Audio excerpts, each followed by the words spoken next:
Marcellus Wiley, Cowboy for a year, and Emmanuel Acho, my guy. My guy, I like the floral tie. It looks good on you. It softens you up. It really softens you up. Didn't feel authentic there. I don't even feel my best right now. But let's get it started with Dak Prescott, who will be playing under the franchise tag this season for just over $31 million. Jerry Jones spoke about it Wednesday and said, quote, the backdrop of COVID was a factor in not getting a long-term deal done. But he still thinks Dak is the quarterback of the future. Dak also spoke Wednesday and seems okay with how things worked out. Take a listen. I don't focus too much about the future, just more about today. And so with that being said, I'm excited as hell to be a Dallas Cowboy. I've been a fan of this organization and been a fan of this program for years. I love every bit of the opportunity and the platform that I get to be the quarterback here. I love this team. I'm excited about what we have, what we can do and accomplish this year. So no frustration as far as that. Once again, I believe something will get done. And with my hopes, I believe I'll be a Dallas Cowboy for the rest of my career. So, Acho, you buying Dak wants to be a Cowboy, as Mac 10 would say, for life? Bruh, absolutely not. Dak don't want to be a Cowboy for life, but it's good. Because the Cowboys don't want Dak to be a Cowboy for life either. News alert. Okay. News alert. Okay. No, Dak is doing company talk, and I respect it, right? Dak has to play the field. He has to make sure he got the Cowboys interested. Okay. He got to make sure that when the time comes, he has these other teams interested as well. Dak has always been a great politician up there behind the podium. He's only ever slipped up that one time, December 27th, when he cussed at the media that one little bit cursed? time. What word? What letter? Some little four-letter word started with a D. I ain't gonna say it. Oh, he went there? Yeah, Damn. He went there. He said damn? Yeah, he did. And then you call that a curse word? I just said it twice. Damn. I mean, to me, it's a curse word, Marcellus. Okay. Son of a pastor. Golly, watch your mouth. Watch your mouth. Anyways, wow. Dak, I'm not buying it. Okay. But the Cowboys, again, they don't want him to be a Cowboy for life because they look at him as a day 3 guy still, Marcellus. They look at him as a drafted in the 4th round. You feel me? They look at him as a day 3 guy, and as I look at it, there have only been, 3 day 3 guys as of recent who have signed extensions with that team. Kirk Cousins, big one. He wasn't a Redskin for life. Landry Jones, day 3 guy with the Steelers. He wasn't a Steeler for life. And you got Dak Prescott. But the last thing I'm going to say, Marcellus, before I let you take this baton and run with it.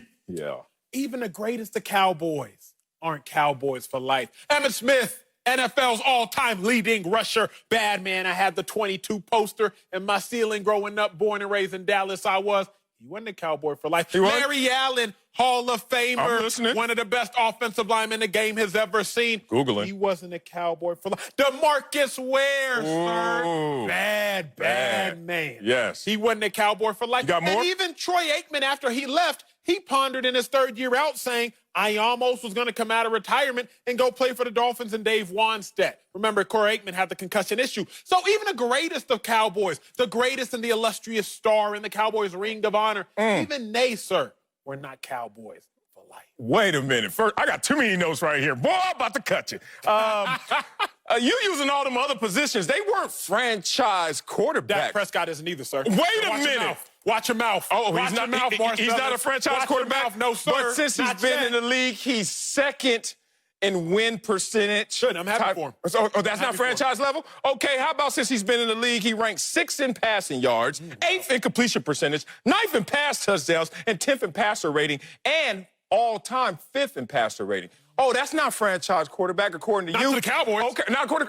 But you don't want to listen to the Cowboys. You want to when it suits your argument, but not when it's just reality and facts. When Jerry Jones lets it leave his mouth, Dak gonna be our quarterback for the future.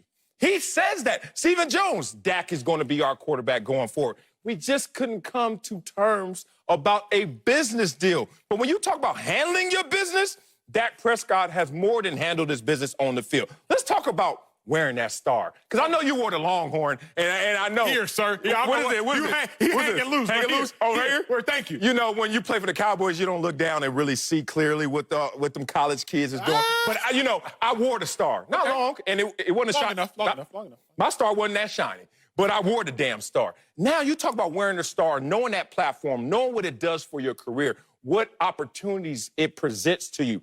Then you wear not only a star like a Marcellus Wiley, you wear the shiniest star because you're the quarterback. Danny White, franchise quarterback. Did he retire a Dallas Cowboy? Yeah, he did. Troy Aikman, franchise quarterback. Did he retire college? Yes, he is. Tony Romo. Don't compare the guy he took his job from and made. Do not compare. Tony Romo had to give a press conference with boo-boo tears, like, yeah, Dak got my job and I can't get it back. Did he retire a Dallas Cowboy? My point is, he's in the long line and succession of franchise quarterbacks that retire with the star on their helmet. On top of that, let me show you how shiny his star is. Please do. In practice, does he even have to get touched? Does he get hit? Does he wear the red jersey? The shiniest star with the red jersey doesn't want to be a Cowboy for life. Anybody who doesn't believe that is a fool. I'm going to ignore the ludicrous statements that you just made comparing guys like Troy Aikman to Dak Prescott. I'm going to ignore that. Really? Because I grew up under the tutelage, so to speak, of the Troy Aikmans. I grew up in the 90s in Dallas, so I'm just going to ignore that. You want to compare numbers? You don't want to compare numbers? No, I don't. We can compare Super Bowl. I don't want to go rings. Let's not do that. Every other number. But here's what I'm going to tell you, sir. What? Since the new CBA was instituted, let's talk about the quarterbacks that have signed extensions with the teams that drafted them. You got guys like Andy Dalton, guys like Ryan Tannehill, guys like Derek Carr, guys like Blake Bortles. Going the wrong way. Blake Bortles has signed extensions with the teams that drafted him, but Dak Prescott hasn't. And so I can't buy that Dak wants to be a Cowboy for life because the Cowboys haven't bought into it. Dak Prescott understands. Don't do that. I can only love the team if the team loves me. You played in the league longer than I, so you know this better than I. A player is committed to the team as the team is committed to the player. If the Cowboys wanted to make Dak a Cowboy for life, they would have. Because the Chiefs, they just did with Mahomes. And Jerry Jones is a savvy businessman, the savviest. So if he wanted to make him a Cowboy for life, he would have. He didn't. Dak don't want to be a Cowboy for life. He want to be whoever's going to pay him is. Wow, you mad at Dak for not getting lowballed like Patrick Mahomes did? You mad? You know I have the same age. Here he goes. You know I have the same age as Patrick Mahomes. That's my dog, but I mean, facts are facts. Like, hey, you want a decade-long deal? Yeah, sure, I'll take it. $500 million, all right. You know, if you would have played this the normal way, you would have made $750 million minimum. You wouldn't let Dak Prescott in his first 3 years outpace you by double. Patrick Mahomes gonna make half of what Dak's gonna make in the next 3 years. Dak just built a football field in the back of his house on 4th round day 3 money. He did. That did happen. He ain't got this $31 million yet. I don't understand why you don't see that Dak wants to be a Cowboy for life, and they want him to be a Cowboy for life. 12 other guys were franchised this offseason that didn't come to terms with their teams.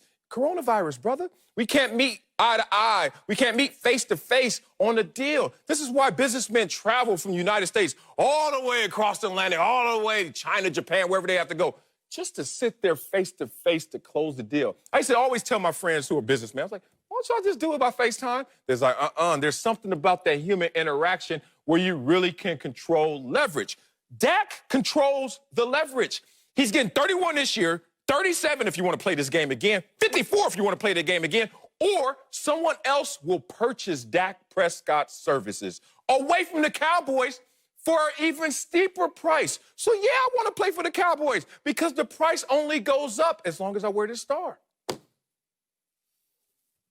I have nothing to say to that. I have nothing to say. All right, let's move on to another quarterback then. Damn it, Cam Newton. Maybe we have a better argument for this one, who's starting off fresh in New England, but it remains to be seen if he'll be the starter. After Cam signed with the Patriots, Bill Belichick said, quote, "We'll give everybody an opportunity and see what happens." He wasn't kidding. Wednesday's practice, Cam was third in line for reps behind Brian Hoyer and Jarrett Stidham. Okay, Acho. Cam third in line for reps, something, nothing. I've been waiting to move to this topic. I can tell because you didn't even want to finish Dak. Your ignorance on Dak, I was waiting for you to pivot because I'm about to take you through mental calisthenics here, Marcel. Oh, we about to stretch my mind? I'm about to stretch your mind a little bit. Right, think about this. I'm making something out of Bill Belichick naming Cam Newton a starter because here's what fans don't realize. I'm going to let y'all into a little bit of a secret. Coaches are cockier than players. Yeah, I give you that. Where's my one shot? Nah, where's my one shot? I give you that. Coaches are cockier than players. 2013, I get traded to the Philadelphia Eagles. I'm there with Chip Kelly. Chip Kelly, phenomenal offensive mind. Genius offensive mind. 10-6, NFC East. We win it. His first year as a head coach. Chip Kelly, we balling. LaShawn McCoy, NFL rushing leader. But then by 2014, 2015, trade away LaShawn McCoy. Get rid of Deshaun Jackson. Get rid of Jeremy Maclin. Don't re-sign him because Chip Kelly thought it was him that made the Eagles good. He forgot we needed them dogs. He trading away players. I'm like, no. LaShawn, come back. Deshaun, where'd you go? Macklin, wait, we need you. Next thing you know, the Eagles are 6-9 and Chip Kelly's fired. See, my worry is that Bill Belichick is going to let his pride get in his way. Bill Belichick forgot what it's like to lose. The man has won so much, he's probably convinced himself in his head that it was him, exclusively him, that it wasn't necessarily Tom. He's probably convinced himself, Marcellus, somewhere in his mind, maybe he can win with Stidham. Maybe he can win with Hoyer. He's won with everybody else. Without Tom Brady, Bill Belichick has a 13-6 record. That's a 68% winning percentage. That's better than any other team's winning percentage without Tom Brady, 13-6. So Bill Belichick is probably saying, you know what? I don't really need Cam. We can win without him. Strong, boy. Strong right there. You talk about coaches' egos, I have to go there with you. Actually, they're an aggregate of all the egos in the room. Like, add all the egos up, coaches trump that. Correct. That's how they roll. That said, because he intended for this to be something, it's nothing. Because you knew it was coming. The Patriot way already tells you stuff like this is going to happen. Get drafted for the Patriots, guess what your number going to be? No matter what position. Number 50. Like, first round pick, you're number 50. 51, 52. That's so true. That's what they do. So because your intent is disingenuous, we already see it coming, it's nothing. Let me tell you what Bill Belichick is going under. He's going under the spell of a philosophy, of a culture that produces. Now, it's not so much that, oh, I could just put anybody out there. I could put someone who buys in to my philosophy out there. So when you look at a Brian Hoyer who's on his third merry-go-round as a New England Patriot, or Jarrett Stidham who has at least been there 1 year, you say familiarity. You say, okay, this is a guy that understands at least what I want. Can they live up to my expectations in terms of performance? Probably not. But in terms of enforcing the Patriot way, what Tom Brady did from day one and then turned into a GOAT, I'm going to give these guys this opportunity. But Cam Newton is sitting there third string. Like, I sat there before. The only time I've ever been a second stringer. I remember I switched high schools, got illegally recruited. Yeah, y'all try to say something now. It's too late. It's statute of limitation. They illegally recruited me from one high school to the other one. The head coach and the position coach. And then when I get there, you know, I'm talking to him all the time on the phone. Yeah, no call, waiting, all that. Yeah. Talking to coach. Get there, guess whose name is second on the depth chart? My name. Because they had to go out there with the charade of, you know what? Anybody off the streets just can't leap the line, just get to the front of the line. So Bill Belichick right now is just trying to enforce the culture by just whispering to Cam Newton, can't skip to the front of the line. I'm going to tell you something, Marcellus, that I don't think you nor the rest of the world have thought of, because I sure as heck didn't think of it. Remember, we play checkers. Bill Belichick plays chess. Okay. What if there's a chance that Bill Belichick signed Cam Newton to this measly little contract just to keep any other team from signing him?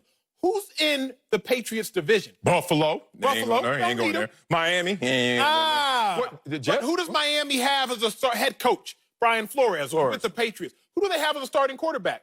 Tua, who has a bum hip. Yeah. Or Ivy League, who everybody knows, and maybe he ain't all that. What if there's a chance that Belichick said, you know what? Cam ain't costing me nothing. Costing me $1 million. I could write that check myself. I'm going to sign Cam so that no other team can get him. Remember, of quarterbacks that have 2 or more starts against Belichick, Cam Newton, one of only 2 quarterbacks to be undefeated against the Patriots. So Belichick knows better than anybody how good Cam is. What if? It's crazy. It is but just crazy. What if Belichick signed Cam, not because he needs him, but because he don't want you to have him? Damn, that's a minute 27 I ain't getting back. Look, I can go with you and be Belichickian as you want to be. It's possible, bro. They were too cash-strapped to even do that. Like, that's in part why Cam only got $1 million plus incentives, because we ain't got the money for you, Cam, in the first place. There's a reason Cam Newton made the lap of every single team, and Belichick finally said, look, if y'all ain't going to really do it, I'll dust him off and get him right and hope that he stays healthy. I just can't go with that theory. I'm going with the theory that I actually had to live through. The theory of where a coach is like, just play the game with me because I'm playing the game too, but you understand what I'm really trying to say to you. You got to understand what this culture means to Tom Brady and his 20 years of success, and now handing that baton over to the next quarterback. I'm out with you, Marcellus, when you say it's just the Patriot way. I used to be with you just 2 weeks ago, but the Patriot way is making Cam Newton the second teamer. Still get your burn. Making Cam Newton a third teamer, that's just the ridiculous way. That, to me, that's no longer the Patriot way. I think Belichick is genuinely looking at it like, what do we have to lose? We only paying him $1 million. Is Cam really all that? Like, I used to be with you, bro. Come with me. I think Belichick, he might be in his own way. You think that's excessively petty? Yes. How about taking away Tom Brady's parking pass after he wins 3 Super Bowls? You think that's petty? I think that's excessively petty, right? True. How about this? Tom Brady, take a pay cut so Wes Welker could re-sign with the money you gave us. Oh, we're not going to re-sign Wes Welker, and we're going to give you that money back. Is that excessively petty? It is. Well, that's the Patriot way, all of that led to what? A Wes Welker departure and a Tom Brady departure. My point being... 10 years later? Sure. But my point being, I don't think Belichick is actually saying, Cam, you are the guy. I don't think he is anymore, bro. I'm genuinely no longer convinced. I'm no longer convinced. I'm going to leave you with a fun fact because I want us to have some good energy right here. You know who recruited me to go to Columbia University? Who that? One Chip Kelly. Oh, fun fact. Coming up, Aaron Rodgers and Patrick Mahomes have a lot in common, according to Aaron Rodgers. We'll tell you if we like his humble brag. Next, Speak for Yourself, presented by Hyundai. You know Kelly, really? Kelly, yeah, no, ego. If you want to save money this summer, why not start paying less interest on your credit card balances? Refinance with a credit card consolation loan from Lightstream. It's an easy way to save hundreds to thousands of dollars and lower your interest rate. Lightstream offers fixed-rate credit card consolidation loans from 5.95% APR with autopay and excellent credit. That's lower than the average credit card interest of over 19% APR. Lightstream rewards consumers who have good credit with a great interest rate and no fees. The Speak for Yourself podcast is a big fan of Lightstream. You can get a loan from $5,000 to $100,000. You can even get your money as soon as the day you apply. Our listeners can save even more with an additional interest rate discount.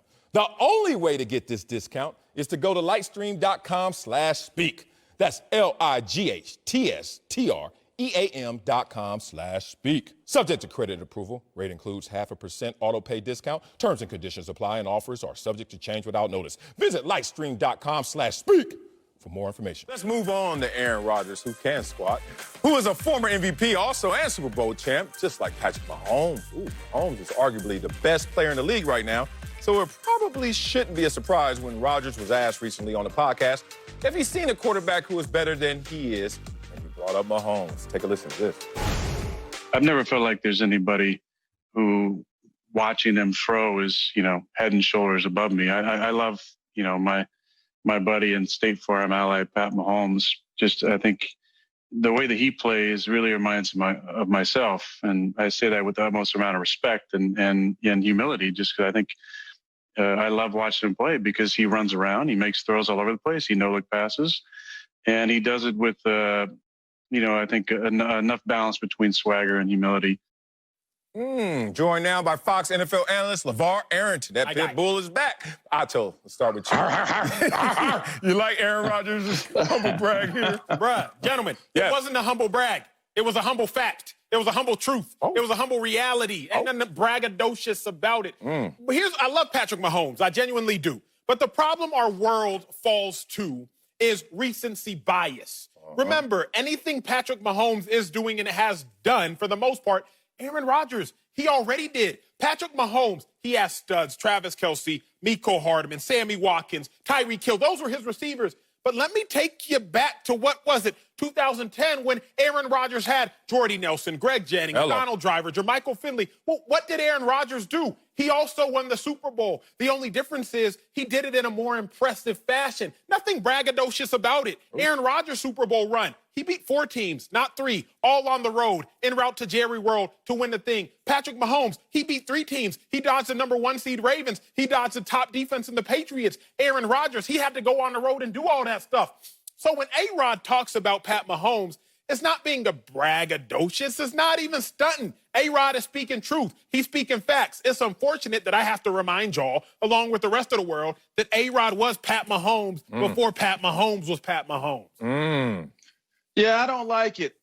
I don't like it not one bit. Oh, and I like your reasoning, but I don't like it at all right? Now, here's what I'm thinking. What?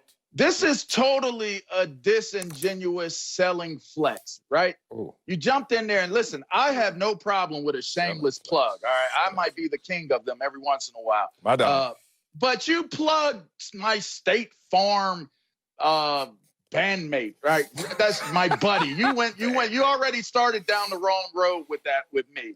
But then secondly, you're like, I haven't seen anybody who's head and shoulders better than Aaron Rodgers. But, let me go here and talk about what he does and how he does it like A-Rod does it. Like, that's so disingenuous. You need to be worrying about Jordan Love and how he's throwing the ball and how he's rolling out. That's a last low blow, I checked, they traded up to get a first-round quarterback, and he's sitting on your team roster right now. So when you sit there and you throw out, I haven't seen anyone that is head and shoulders better than A-Rod, but let me give you a name, that's a shot fired across the bow. I don't like it. I think it's disingenuous. And to that point, I got a next little story, but I'm gonna turn it over to Marcellus. I'm gonna turn it over to Marcellus. I don't like it, Cliffhanger. Cliffhanger. Yeah, cliffhanger. Like that wire headphone hanging. Just well, I'm not in studio. Spend that Fox check somewhere, bro. You got to get you some wireless buds. Let me tell you. I don't get no money. Let me tell you how Acho is dead on this. This is humble facts. And it's just a real thing. First of all, hey, y'all, America. I don't care who podcast I go on. If my name is Aaron Rodgers, ease up on the, so have you seen any other quarterbacks that you think are better than you? Because what you're really trying to whisper is, bro. You think somebody better than me. Now, if you want to take me at, age 36 and try to throw me against these young guns while they are entering their prime, hey, not really a fair competition. Because I don't know what they're going to look like at 36. But if you really want to do a year-to-year comparison, or me at that same age or around that age, Acho said it. Hey, bro, we've seen this before from Patrick Mahomes in the form of Aaron Rodgers. Who is the most talented quarterback in NFL history? I've heard this accolade too many times. The Aaron Rodgers. And now there is a guy who has similar arm talent or even greater arm talent. But here's why you have to hold your horses. I give it to you in story form. When you look at someone that you're starting to say, look, they're going to be amazing, their projections are getting in front of you, they already have a resume. He's an MVP, he's a Super Bowl MVP, he's a Super Bowl champion. But Aaron Rodgers was also that after his third year playing as well. Are these facts? But I was doing a television show, and I'm about to do some wet snitching here. Because I was talking, I had to answer as a former defensive lineman, is J.J. Watt the greatest defensive lineman potentially ever? That was like the question. They were projecting because, J.J. Watt, look at his record. Dude went out there and had 20.5 sacks, 20.5 sacks, 17.5 sacks. So they started to do the projection because they were like, he going to keep at this pace. And I remember doing this segment like he has put himself already in the conversation, which should be amazing enough. But that's not good enough for television. So they want me to declare he is. And I'm like, no, he's going to fall short of a couple of names. One, Bruce Smith. One, Reggie White. I walk off set. I get a text. Who texts you, Marcellus? Who texts you, big bro? Him. You know who he is. He did. Him. And all he said is, Bruce, holla at me in 10 years. Let's see if he can keep this up.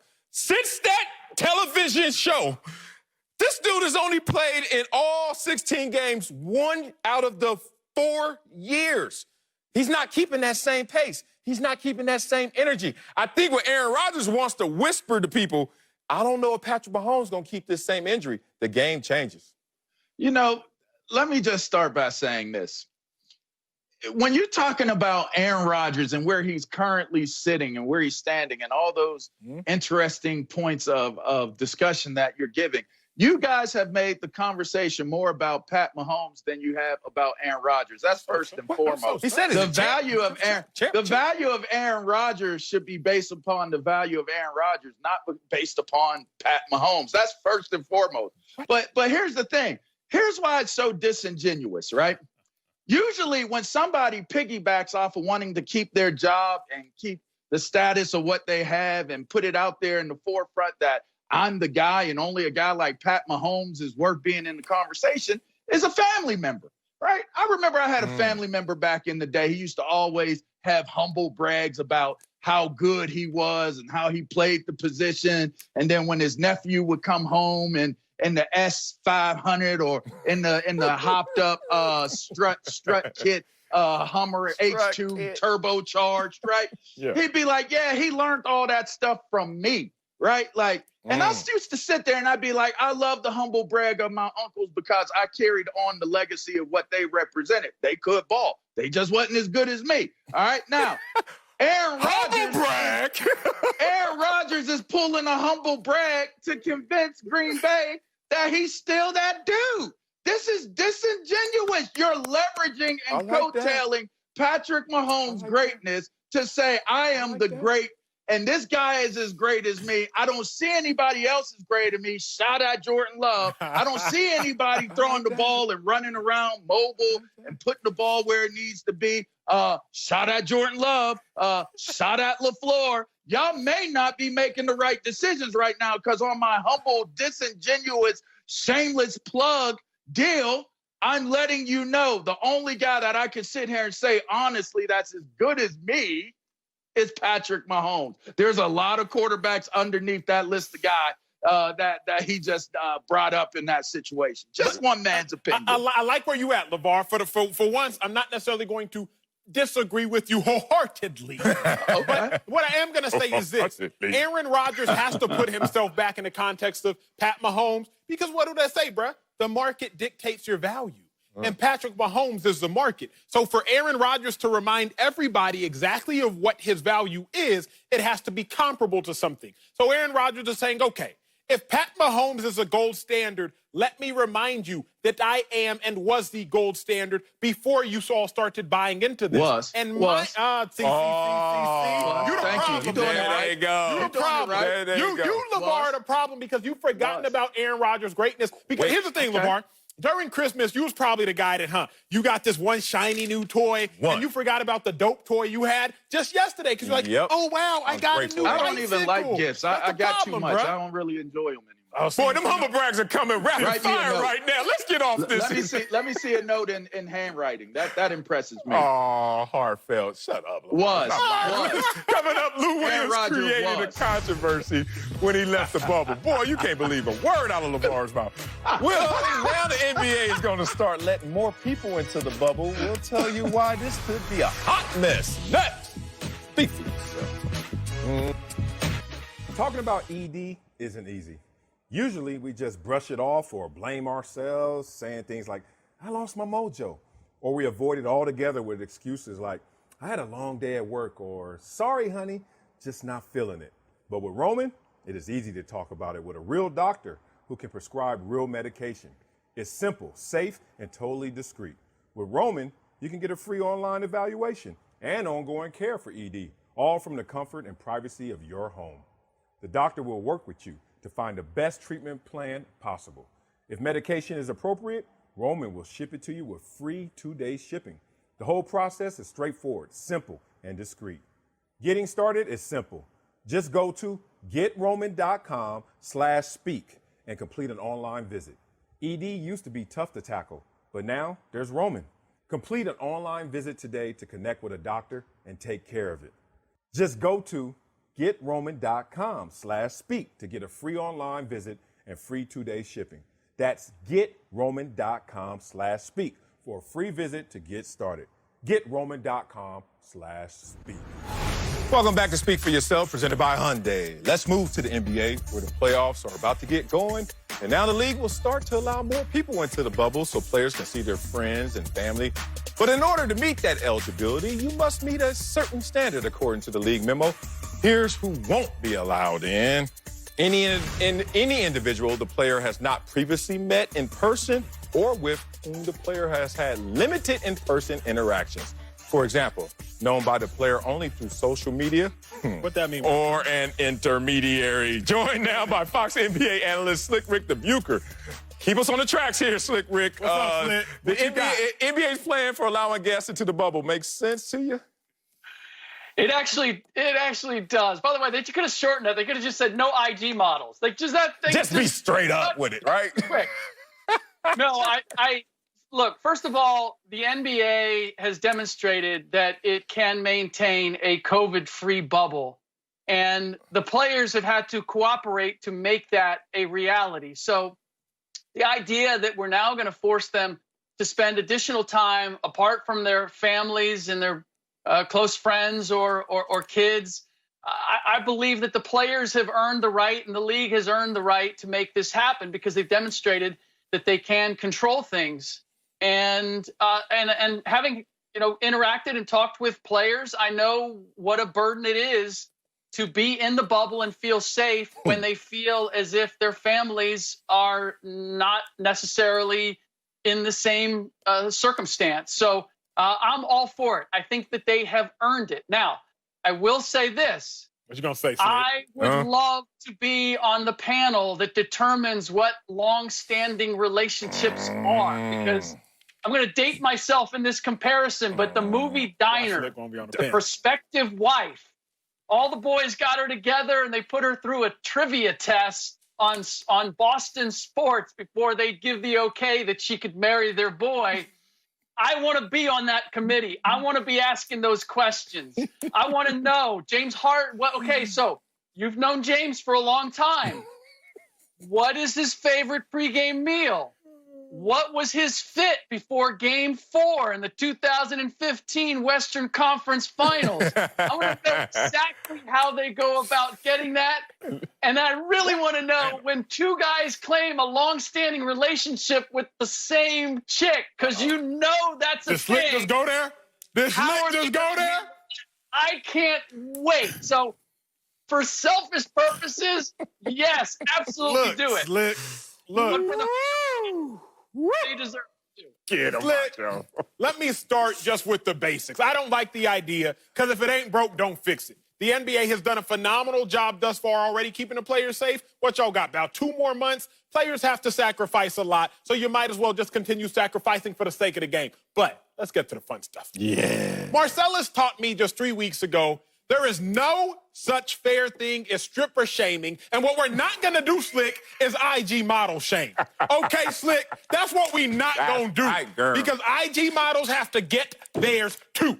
That's what they need to do. And so I don't know that it's fair, Slick, if you going to say, well, y'all don't have a long-standing... guys ready to die on just amaze me. Look, Slick, I don't think it's fair if you're going to say you don't have a long-standing relationship with this individual, so y'all can't link. Some of my closest friendships, Slick, have been started and have been formed through Instagram and Twitter, Slick. So I just think that the NBA is discriminating and doing a disservice to their players if that is the case, because I'm not going to stand for you IG model shaming, Slick. I'm not going to sit nor stand for it, Marcellus. No, I'm not going to stand for it either. Dissing IG models, disservice to the players, and disingenuous in terms of safety and health concerns. How dare you, NBA, put together this see-through, paper-thin memo that we're supposed to just digest without chewing on it for a minute. Let's chew on this damn memo. Hold on. You trying to tell me that based on relationship, that's going to determine or give you some correlation to the risk factor of the same individual coming to the bubble? Not a doctor in the world would agree with that. You know why? I have a niece. I love you, Nene. You know damn well we haven't seen you since this pandemic started because you out there living. But I also have a nanny who can break the quarantine and come into our home every single day. She's not my family. But guess what?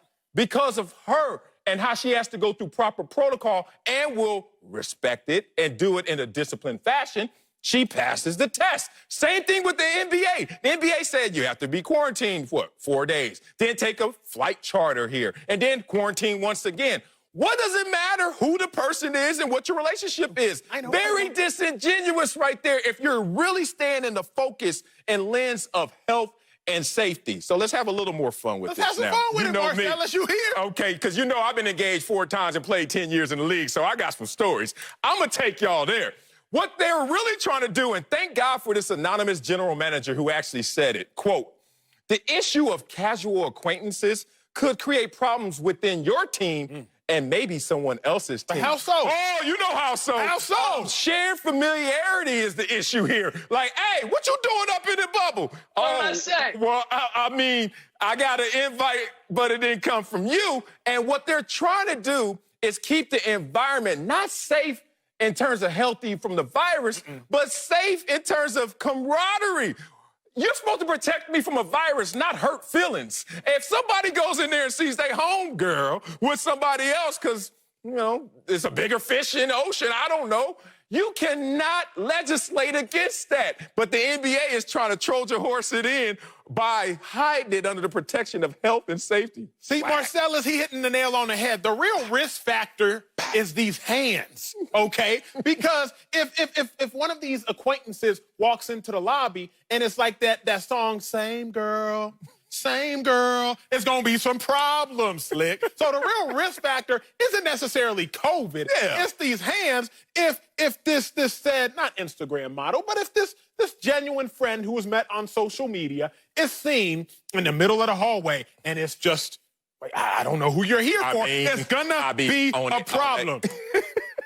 Come on, Slick. Why they're putting it into place. By the way, I should have known that this conversation was going to go in this direction because I'm kind of doing this show with 2 IG models on the down low. Might not be skated over the top, but that's the reality. No, Slick. Exactly. Hey, you know, so look, stop it. Give it to us. You're right.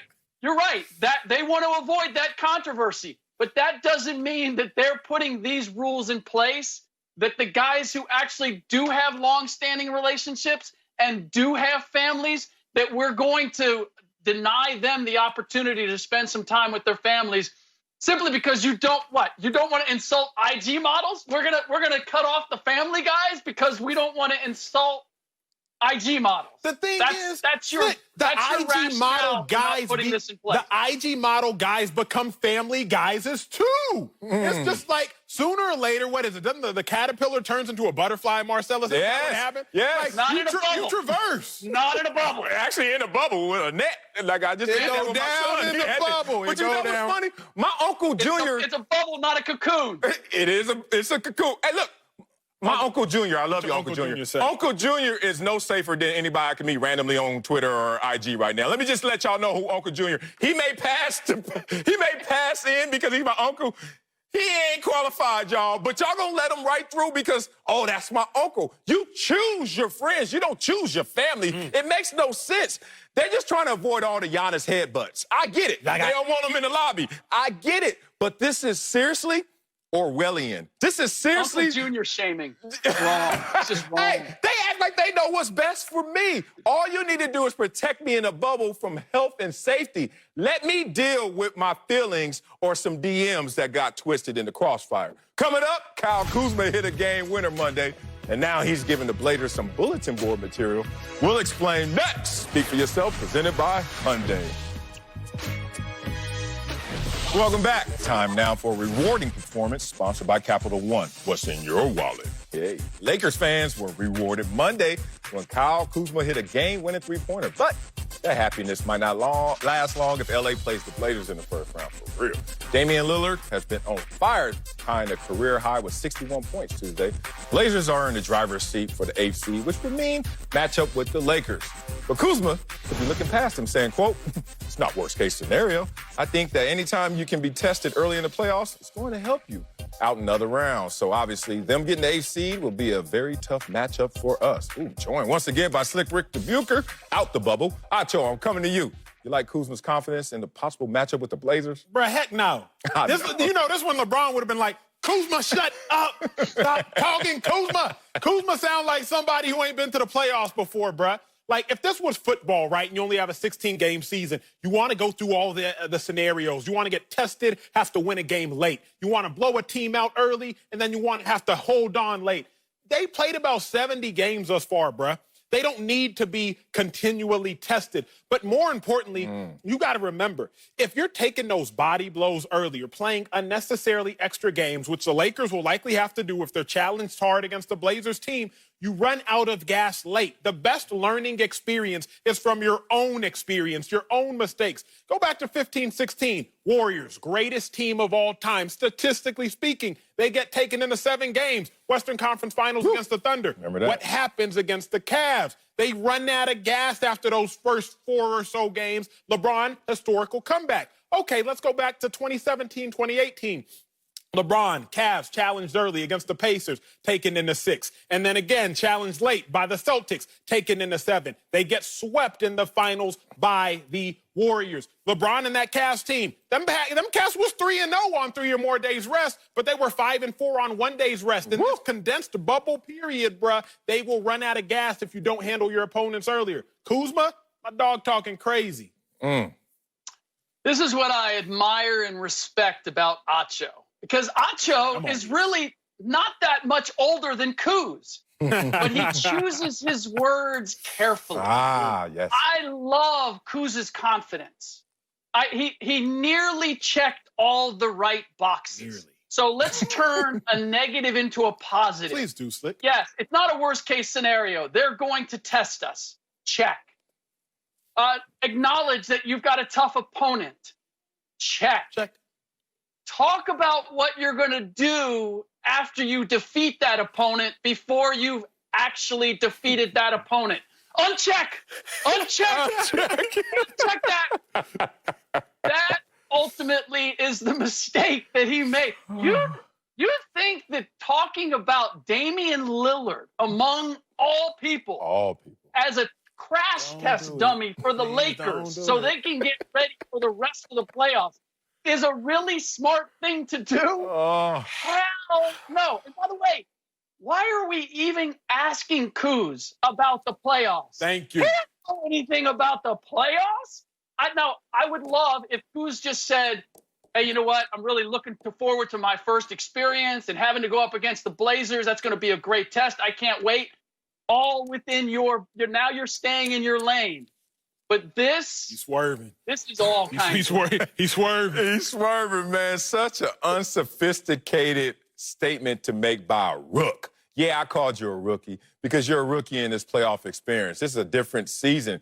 And he sounds like he doesn't know exactly what he's about to walk into. This is a white belt talking trash about a black belt. Dame Lillard, just because he missed a couple free throws against the Clippers, has been on a rampage looking for all comers. And now you don't even have to incentivize them. It's the playoffs coming up. If they make it in, trust me, fully fueled Dame dollars coming. The dude has a recording studio in his hotel room in the bubble, ready to make diss tracks. Bars. And guess what? You ain't gonna play them on the headphones. They gonna be played on that hardwood for 48 minutes. Kuzma diss track. I don't understand where he's coming from because at any age in competitive sports, you start to realize, I got to respect that guy. I remember being 8 years old and coach said, we got to walk across the field and slap hands with him. I was like, why? We just beat him by 50 points? He was like, still do it. It's called sportsmanship. Respect your opponents. So you learn, even in charade, even in falseness, to just say the right politically correct things so you can get on the field and then whoop their ass. But Kuzma doesn't know that. So now I have a full screen for you. Full screen king is in effect once again to show Kyle Kuzma what belt is he when he steps on the court against these black belts. Oh, I know he's a reserve for the Lakers. Let's see if he's number 1. Points per game, 2, 3, 4, 5, 6. Not 7. the full screen. You mean you can get the whole starting 5 lineup of Portland and then Kuzma sits there looking up at those black belts trying to instigate? Bad move, Kuz. Yeah, Acho gave us a history lesson and a very accurate one. I'm going to give you another one. Tracy McGrady, 2003. That dude. The Orlando Magic are up against the Pistons 3-1. They just got one more win they have to nail. Tracy McGrady says, and I quote, feels good to get to the second round. We all know what happened next. Pistons, Tayshaun Prince locks up Tracy McGrady. Pistons win 3. Tracy McGrady never sees the second round. Kyle Kuzma doesn't even have a 3-1 lead at this point. It's even Steven, and he's talking about what they're going to be doing. Hey, Blazers, appreciate you tuning us up to get ready for the rest of the playoffs. Bruh, here the worst part, bruh. The worst part is LeBron and AD sitting back like, come on, bro. You writing checks that me and AD got to go cash. Right. You feel me? It's like when Pat Bev was clowning Dame after he missed them free throws. It's like, you out here writing checks that now everybody else got to pay for. Because who was it? Everybody has now had to pay because of Pat Bev and Paul George. And Kuzma's about to have to make LeBron work extra hard, make AD work extra hard, because he just felt like smacking them gums. Can't do it. Hey, Lob City up 3-1 against the Houston Rockets. Remember that? Ooh. Ooh. Coming up, Uncle Jimmy joins the show, and I'm hearing he may have gotten an invite into the NBA bubble. Uncle Jimmy? That spells trouble. Next. Oh, we were up 3-1. Welcome back to Speak for Yourself. The NBA says players can't bring guests into the bubble that they have not previously met in person or had limited in-person interactions. Joined now by Uncle Jimmy. I'm almost scared to ask, does this plan make sense, Unc? Hey, man, look. As a matter of fact, I got a call from the NBA president last night, Howard Stern. And calling you Brado, Howard Stern, don't I? Adam Silver. Hey, man, look. What? He understands. He knows that Uncle Jimmy done studied abroad or two. So, therefore, he knows that I know something about this. Studied He knows abroad. that by me being an old player, he wants me to talk to these young players. And see, a lot of these young players ain't never had a role model. They've always had somebody to tell them what they're doing wrong. But they ain't never had somebody to show them how to do something right. Have them to show them the right way to do something. And that's what I'm willing to do. See, these young women going to be converging on these little young fellas from all directions. And they're going to be doing, and look here, I'm willing to kind of act as a buffer. I'm going to stand in between them, and keep these young women from these players just to protect the sanctity of the game. Just because that's what I'm there. I'm a purist. If you understand what I'm saying. Old ass with a It's just pocket for full the of love nickels. of the game. Nobody want to holler at you, smelling like hot sauce, man. Get up out of here.